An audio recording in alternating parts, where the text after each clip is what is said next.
And good morning, Rim Country. Happy Monday. Chris Higgins in the studio and getting ready for our Community Spotlight program. Hope you guys had a great weekend. Another weekend of beautiful weather. And boy, just enjoying all the sunshine, the temperatures this week. I believe in the 70s.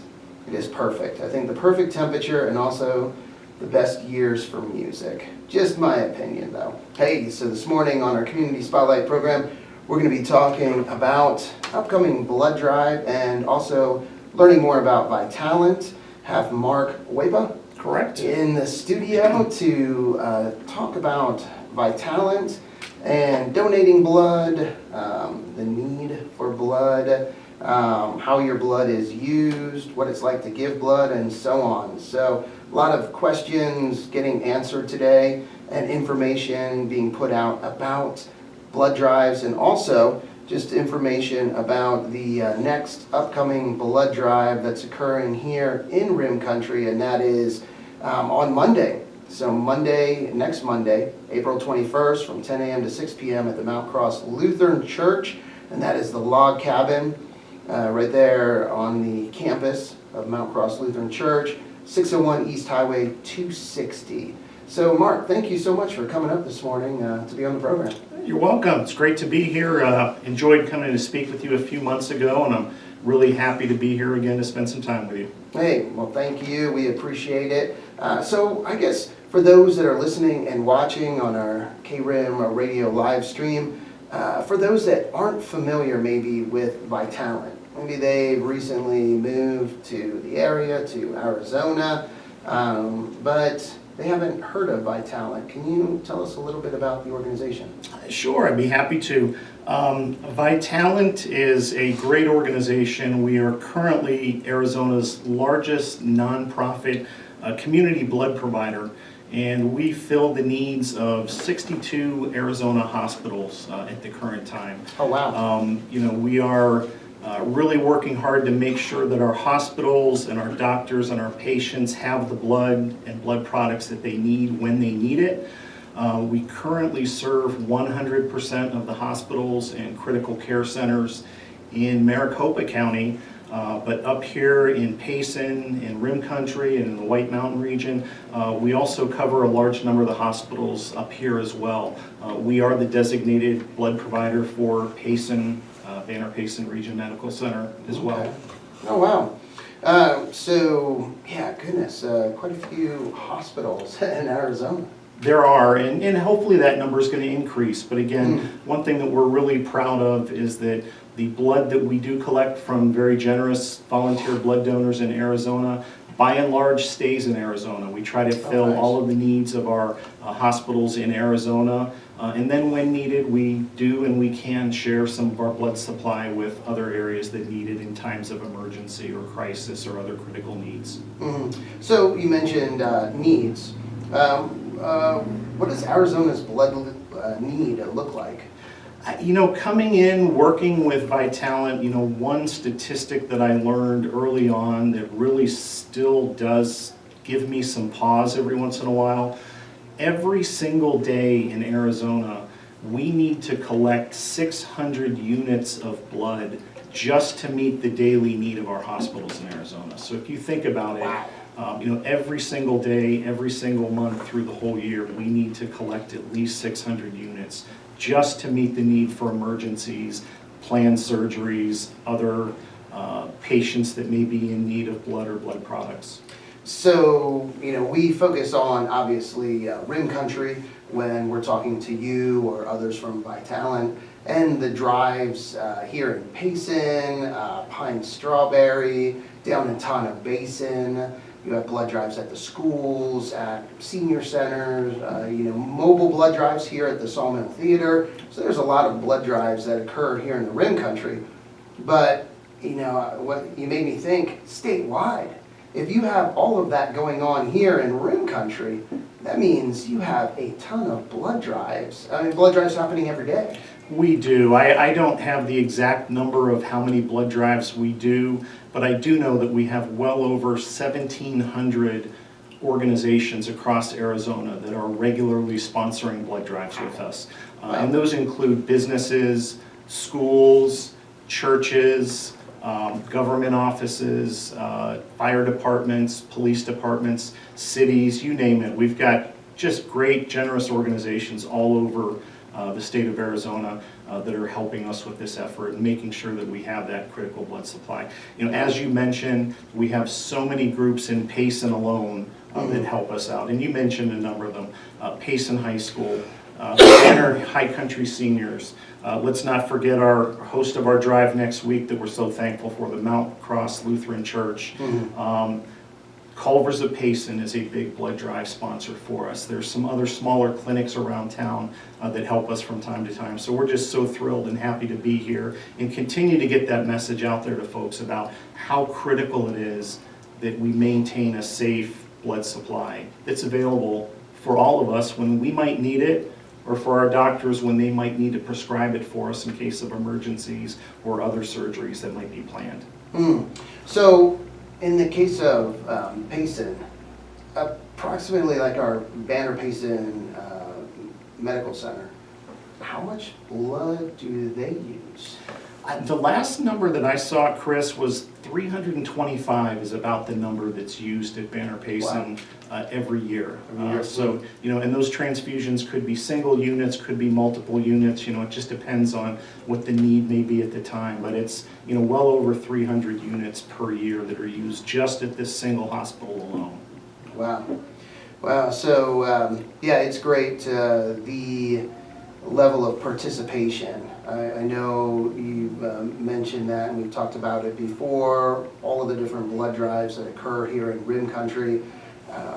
They just get great participation. I mean, there's so many people donating. Yeah, you know, we really do. And again, we are just so thankful and grateful for the people that do come out for all these blood drives. There's definitely a certain core of people that we can always count on.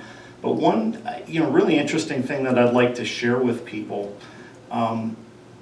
only 3% of the eligible population of adults in the United States actually regularly donate blood.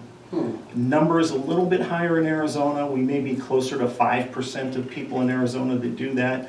But think about that for a minute. So we've got 3% of eligible adults that are providing the entire blood supply that's needed in a certain amount of time. So, you know, clearly one of the things that we're interested in doing, and I'd like to encourage all of our listeners and viewers on the feed to do is, you know, if you haven't given blood before, think about doing it, consider doing it. You know, we'll talk about in a few minutes, hopefully, you know, some of the process of giving blood and some of the requirements for eligibility for giving blood and those sorts of things. But it is just so important to have people donate blood and do it as often as they can to make sure that that blood supply is there for any of us when we might need it or our family members might need it. Yeah, wow, only 3%. That is, I would have thought that would have been higher with all the blood that's being donated and the need. I would have thought that was maybe like a 10, 15%, but 3%. Wow. Yeah, I mean, it would be great if it was that 10 to 15%, but unfortunately it's not. Yeah, so let's talk about that then, because if only 3% are giving blood on a regular basis, I wonder, you know, what the percentage is of people who have never given blood, and maybe, you know, there's just, you know, some hesitations. They're nervous about it. They don't know what to expect. So what can people expect? I know I can share, you know, my experience from giving blood, but what do you find, you know, are the biggest reservations, or what people, you know, are worried about, I guess? Yeah, I guess let me mention one thing to begin with, and I've heard this story so many times from people, you know, and it's natural and it's expected that there may be some nervousness about giving blood for the first time. But I have heard from so many people that once they do it, once they go through the experience, they really look forward to doing it again, and it becomes, if not a habit, something that they want to make sure that they're doing on a very regular basis. And so that's very gratifying to hear that from time to time. But what I would share with people who have never given blood before is, we try to keep it as a very quick, effective, pleasant process. Now, of course, there are parts of it that some people are never going to like. None of us like having to deal with needles from time to time.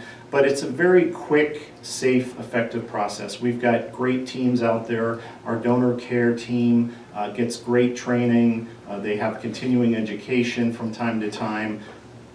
Fantastic group of people to work with. What a donor can expect is when they come to a blood drive, they'll sign in, they'll be greeted and welcomed. They'll be asked to take a seat for a few minutes, perhaps, while we wait for one of our donor care team to become available.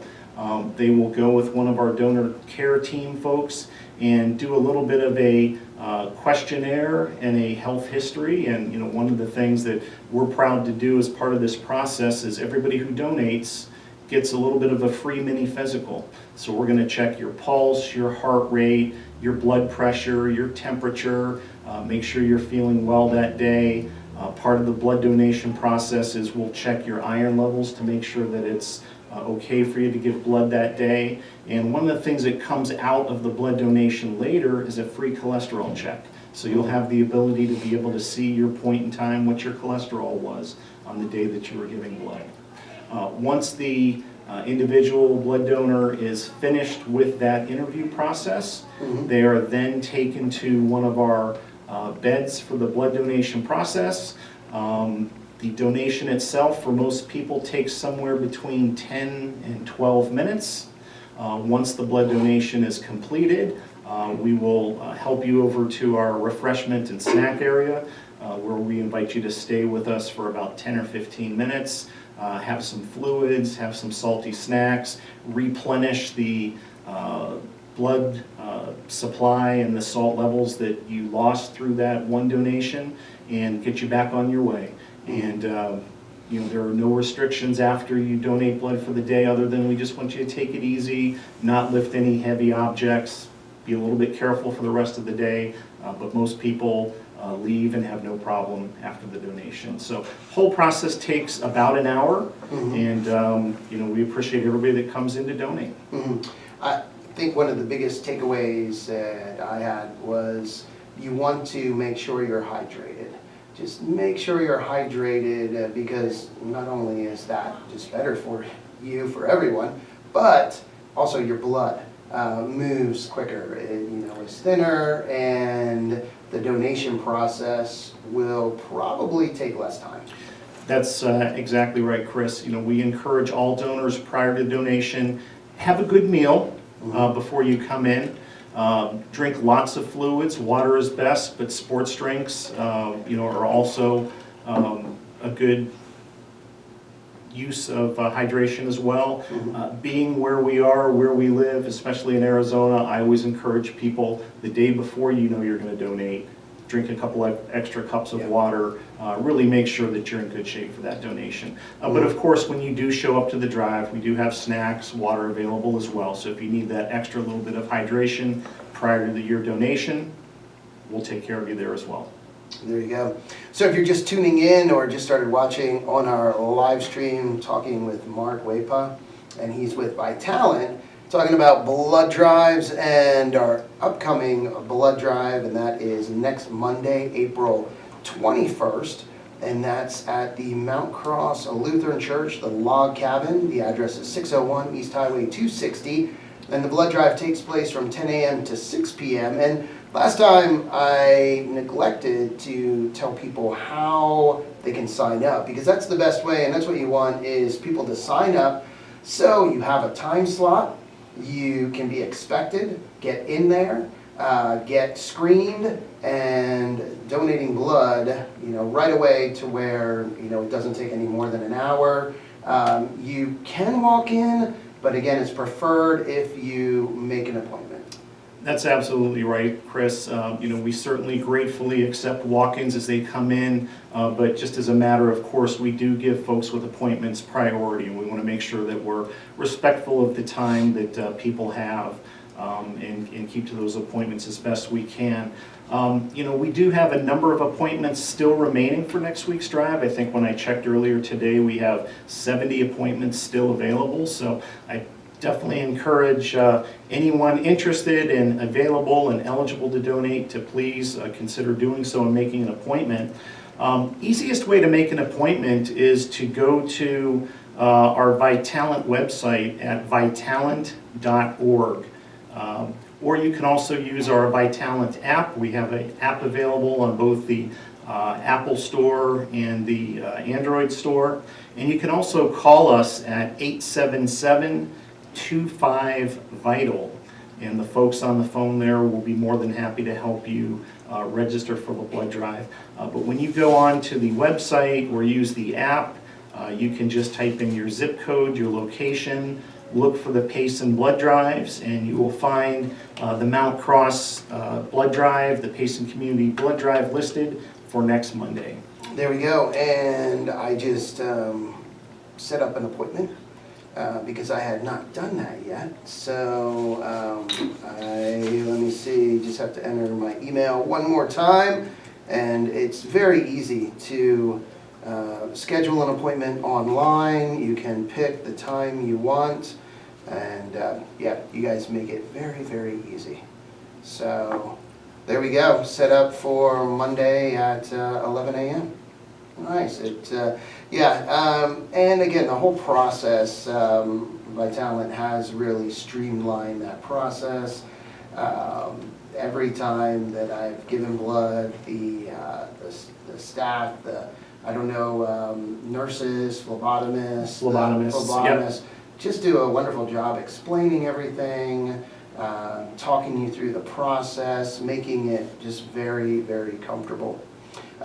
So blood types. Is there a priority or I guess a preference when it comes to blood types?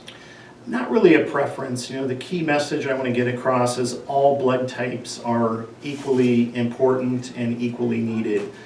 We encourage anybody, regardless of your blood type, to come out and donate. And one thing that just popped into my mind, some people ask from time to time, well, I don't know what my blood type is.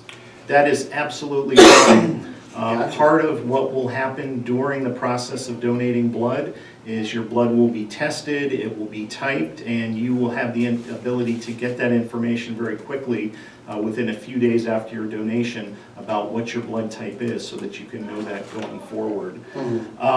Regarding certain blood types, there are a couple of blood types that we definitely like to see and encourage more than others, and those would be the type O blood types, especially type O negative. There are very few people that have that blood type. I think it's only about 6% of the population. Wow. But that blood type is the universal donor. So if you have a O negative blood type and you donate blood, that blood can be used in any situation, in any case in a hospital. And that's really important, especially in the case of emergencies or trauma situations. There is not always time to do a blood typing of the person that may need the blood. And so in those cases, we're able to take that O negative blood and transfuse it immediately to that person without having to go through that. O positive blood, it's about 40% of the population has that blood type, but it can go to anybody who has another positive blood type. So, type O blood types, whether you're negative or positive, are clearly always in demand. However, as I mentioned earlier, Chris, all blood types are important, all blood types are needed. There are certain types that can be used in different situations. I'll just share with you a personal story that I had from a few blood donations ago. We do have a feature with Vitalant. If it's something that you're interested in doing, you can sign up to get text messages or other communications about when your blood is used. Oh, okay. So you won't get a lot of specifics about it, but you'll get the information that, thank you for donating, your blood was used for such and such a case. Few donations ago, personally, I got a text message 2 days after I donated letting me know that my blood was used to help a premature baby. Oh, wow. Which was, I'm already passionate enough about donating blood, Yeah. but to learn something like that, just really brought it home for me why what we do is so important. And, that's something that you mentioned, I think it was last time you were on, but the percentage of teenagers that donate blood. And that really surprised me. It really shocked me that it was such a high percentage. But I would imagine, and I've talked to some, and just people in general, that really appreciate that feature, that Vitalant does that you can be notified when your blood is being used, when it's given to a patient. And I think our, teenagers, there's a lot of teenagers, a lot of youth that want to be making a difference, Yep. that want to, be doing things that are having an impact, even at a young age. And they realize, wow, we can do this through giving blood. Correct, yeah. High school donors in particular, if they are not the largest, they are almost the largest group of blood donors that we have across Arizona. Wow. The high schools that we work with, including Payson High School here locally, just do such a great job organizing and hosting blood drives in the community. And we do get a lot of students that donate at those drives, but we also get a lot of their parents and other community members that come help us out at those drives. And one of the big benefits is, like anything else, you get used to doing something, hopefully it becomes a habit over time or something that you look forward to doing. One of the best ways that we found to ensure an ongoing safe blood supply is to get people involved while they're younger and get used to donating for the rest of their lives at different stages when they're able to. Again, the younger students or the people that donate when they're in high school are a big component of our blood supply. And with that, I'll probably just mention, because some of your listeners and some of those watching online might have a question, how old do you have to be to donate blood? In Arizona, you can donate blood as soon as you're 16 years old. You do have to meet some height and weight restrictions, especially for the young ladies. But when you're 16 or 17, you can donate blood as long as you have a signed form from your parent or guardian that they're supporting you doing that.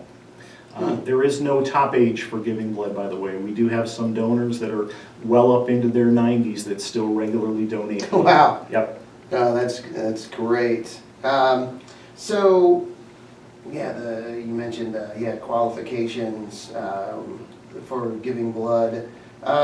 Certain times of the year, I guess, we're getting into the springtime, and it'll be summer soon. Is there a higher need? I would imagine that there would be a higher need in the spring, summer months, just due to maybe activity, people out and about, just different things going on. Yeah, I mean, there's a few times of year that are a little bit more need than others, Chris. But the fact is, we always need a supply of blood out there. As you mentioned, summer and heading into this time of year gets a little bit quicker. Coming up this week here, we've got Easter coming up. We do know that there are going to be a lot of our regular donors that may be traveling out of town to visit family, or busy with people coming in to visit them over the Easter weekend. Next Monday's drive here in Payson is the day after Easter, so I know it might be a little bit tougher to get some folks in, but we encourage everybody to come out. Summertime, for sure, we always have a need for volunteer blood donors. People are away on vacations, but let's go back to what we said just a minute ago. Think about what's going on in the summertime and who you just mentioned that biggest component of blood donation is high school students. So we do a lot of very successful blood drives on high school and college campuses. They're gone for the summer. We don't have as many of the young folks coming in to donate, so we're always in need of people to participate in community blood drives when they see them, especially over the summer months, to help us make sure that we maintain that blood supply. So again, the next blood drive coming up here in KRIM country next Monday, April 21st from 10 a.m. to 6 p.m. Again, you can get signed up by going to the Vitalant website, vitalant.org, and you just search for a blood drive near you. You can put in zip code, use your current location, either one, and it will bring up the blood drive scheduled for next Monday. And then you can select the time that you would like to go in and give blood. It's very, very easy. So, yeah, you mentioned coming out of Easter weekend, or this is right out of Easter weekend, a critical need for blood in Arizona? Yep, it typically is. Again, there'll be a lot of people traveling, so by that nature, we may have some emergency needs that come up from time to time. The fact that people maybe don't make as many appointments during some of these holiday periods. Just really want to encourage anybody who's willing and able to come out. One of the things that sometimes I get asked as well, how do I know if I'm eligible to donate? We talked a few minutes ago about the age requirements of that. Some of the other things to keep in mind, Chris, is anybody's donating blood, make sure you're feeling well that day. Sometimes we get a lot of questions about medications. One thing I would say there is people taking most maintenance medications will be just fine for donating blood. Okay. Sometimes we get questions about, well, I just recently had a piercing or I got a new tattoo. Most cases that's not going to be a hindrance as well. As long as the tattoo was done at a regulated tattoo parlor, it's going to be fine, and as long as a piercing is not actively bleeding, that would be fine as well. And how about, and I'm sure it's a case-by-case basis, and the questions can be asked before you give blood, but traveling outside of the country? Sure, yeah, that's a great question as well. Most travel outside the country is going to be just fine. There are some very specific requirements if you've traveled to certain areas of the world that may currently have some ongoing malaria concerns or other things like that. But by and large, most travel will not disqualify you. If you have questions on that, you can always consult our website at vitalant.org, and there's a section at the top that will talk about qualifications and allow you to see some of that information. You can always call 877-25-VITAL and ask the folks that answer the phone there to help you answer those questions as well. Gotcha. Also have a comment from one of our viewers watching, Shally King. Friday is my appointment. Pray that everything goes well. So there must be a blood drive somewhere else on Friday that she is signed up for. And yeah, hopefully everything goes good. It should go really well. Thank you, Shally, for signing up to donate blood. Also, with this upcoming blood drive on Monday, I guess you're looking for community members maybe interested in helping out? We are. One of the things that, I mentioned it off the top, this is just such a generous, involved community in Payson that I've really gotten to know and enjoy meeting people up here. I'm looking for people to help me continue to foster blood donations and encourage people to donate blood in the community here. So if you would be interested in joining us in our cause, helping us organize and get the good word out about these blood drives, not only this one coming up next Monday, but also others in the community, please stop by the blood drive next Monday. We will have some information on site on where you can sign up, and I would love to speak with you and get you to learn more about how you can help us with blood drives in Payson. Hey, there you go.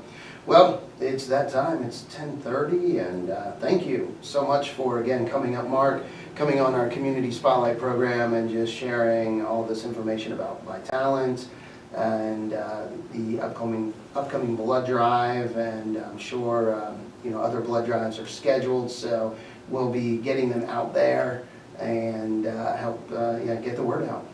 Very good. Thank you very much, Chris. Enjoyed it as always, and I'll look forward to seeing you again. Sounds good. Well, thank you everyone for watching and listening this morning. Again, hope you're having a great Monday morning, and hope you have a wonderful week. We have, again, Longhorn softball tonight down at Bourgade Catholic. So if you're able to watch that, cheer on our girls, that would be great. But right now it's time to get back to the music here on KRIM with some Avett Brothers, Bob Seger, Steve Miller Band, and more. But first, let's get a quick update from the National Weather Service. You guys have a wonderful day.